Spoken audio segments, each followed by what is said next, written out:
European American University sun karyata rahotannin da ke fitowa tare da bidiyo na inda aka nuna makarantar ta karrama da Takahutu Rarara inda ta bashi takardar mallakar dakta. Yanzu haka University ta ce ita ba ta da hannu a cikin karrama Dauda Kahutu Rarara tare da bashi matsayin takardar dakta tare da wasu da aka karrama a ƙarƙashinsa. To jama'a barkanku da yau, barkanku da sake kasancewa da mu a cikin sabon shirinmu.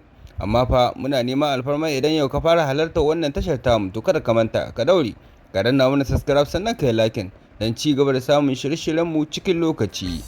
Ga dai labarun da bayan daya.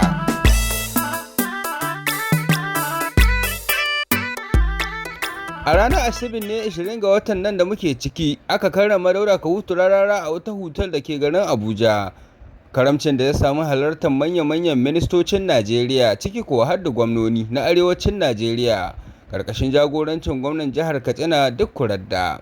An karrama Dauda Kahutu Rarara tare da wasu mutane daban a bayansa wanda aka bashi takardar dakta a matsayin shi dakta ne na makarantar European University wadda take musanta wannan zancen. European American University ta ce ita ba ta da hannu bata ma san da bikin da aka gudanar a Abuja ba, inda ta karyata wanda ya wakilce ta da cewa shine ya wakilci makarantar hamma ya bayar da lambar yabo da kuma daktarin ga hannun Dauda Kahutu Rarara. Har ina ma raran ya fito yana neman mutane da su ci gaba da kiransa da dakta kasancewar an bashi wannan takardar ta girmamawa. To koya za ku kalli al'amarin nan?